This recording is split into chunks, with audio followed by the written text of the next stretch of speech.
Halo semuanya, perkenalkan aku Kak Tuti yang akan menemani teman-teman kelas 6 untuk belajar mata pelajaran matematika.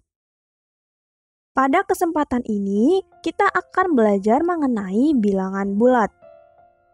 Bagian pertama, sifat operasi hitung.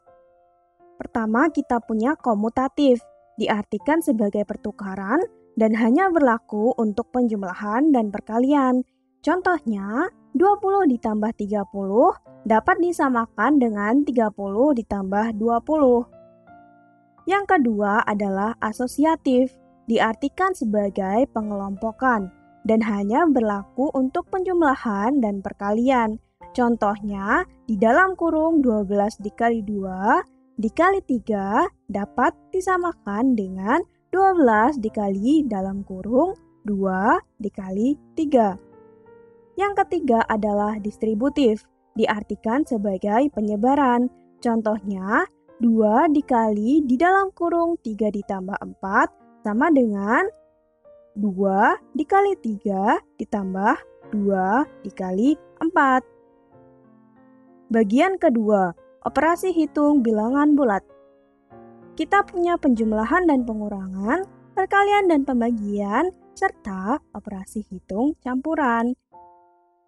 Apabila teman-teman menemui soal di mana ada penjumlahan, pengurangan, perkalian, dan pembagian, maka teman-teman harus mengikuti panduan. Pertama, kerjakan operasi di dalam tanda kurung terlebih dahulu. Yang kedua, apabila sudah mengerjakan yang di dalam kurung, perhatikan tingkatan operasi hitung terlebih dahulu. Operasi hitung yang ada di atas adalah perkalian dan pembagian, maka teman-teman harus mengerjakan perkalian dan pembagian terlebih dahulu. Di tingkat bawah, teman-teman menemui penjumlahan dan pengurangan. Nah, apabila teman-teman sudah memprioritaskan tingkatannya, teman-teman dapat mengerjakan dari kiri. Contoh nomor 1, kita punya 12 dikali dalam kurung 3 ditambah 2. Kita harus kerjakan yang di dalam kurung terlebih dahulu, maka kita punya 12 dikali 3 ditambah 2 yaitu 5, sama dengan 12 dikali 5 adalah 60. Nomor 2, kita punya 12 dikali 3 ditambah 2. Kita harus perhatikan bahwa tingkatan perkalian lebih tinggi daripada penjumlahan. Kita kerjakan 12 dikali 3 terlebih dahulu, yaitu 36 ditambah 2, sama dengan 38. Selanjutnya adalah faktor prima. Bilangan prima adalah bilangan asli yang hanya mempunyai dua faktor, yaitu 1 dan bilangan itu sendiri. Faktor prima suatu bilangan dapat dicari dengan menggunakan pohon faktor. Faktor prima dapat digunakan untuk menentukan FBB dan KPK dari beberapa bilangan. Cara mencari FBB dan KPK. FBB, faktor persekutuan terbesar, adalah bilangan bulat positif terbesar yang dapat membagi bilangan-bilangan yang dicari FBB-nya. Kemudian KPK atau kelipatan persekutuan terkecil merupakan bilangan bulat positif terkecil yang dapat dibagi dengan bilangan-bilangan yang dicari KPK-nya.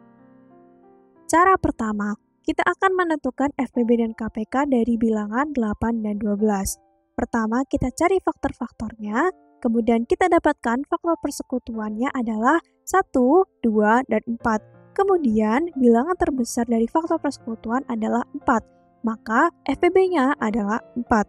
Selanjutnya, kita cari kelipatan dari 8 dan 12, kemudian kelipatan persekutuannya kita dapatkan 24, 48, dan seterusnya. Kemudian, kita cari kelipatan persekutuan yang paling kecil adalah 24, maka KPK-nya adalah 24. Cara kedua, kita akan menggunakan perkalian faktor-faktor prima.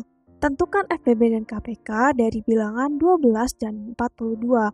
Perkalian faktor-faktor prima dari 12 adalah 2 pangkat 2 dikali 3 dan 42 adalah 2 dikali 3 dikali 7. Untuk mencari FBB-nya adalah kita tentukan faktor prima yang sama dengan pangkat yang paling kecil. Kita dapatkan 2 dan 3. Maka kita kalikan, maka FBB-nya adalah 6.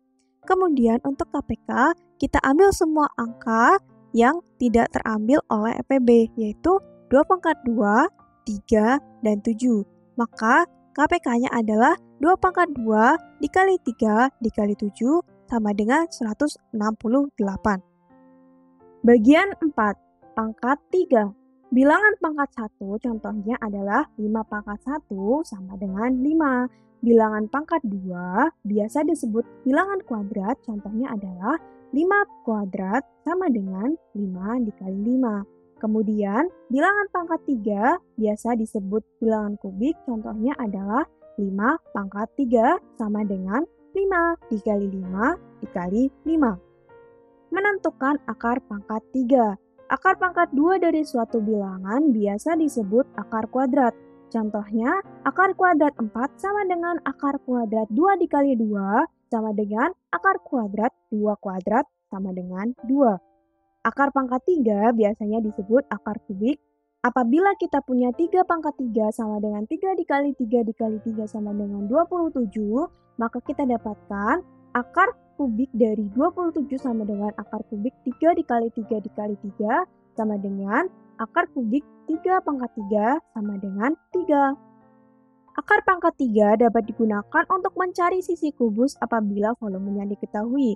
Volume kubus sama dengan sisi kubus dikali sisi kubus dikali sisi kubus sama dengan sisi kubus pangkat 3, yaitu sisi kubus sama dengan akar pangkat 3 dari volume sama dengan akar pangkat 3 sisi kubus pangkat 3 sama dengan sisi kubus. Terima kasih ya teman-teman telah mengikuti video pembelajaran matematika kali ini. Sampai berjumpa pada video selanjutnya. Dadah!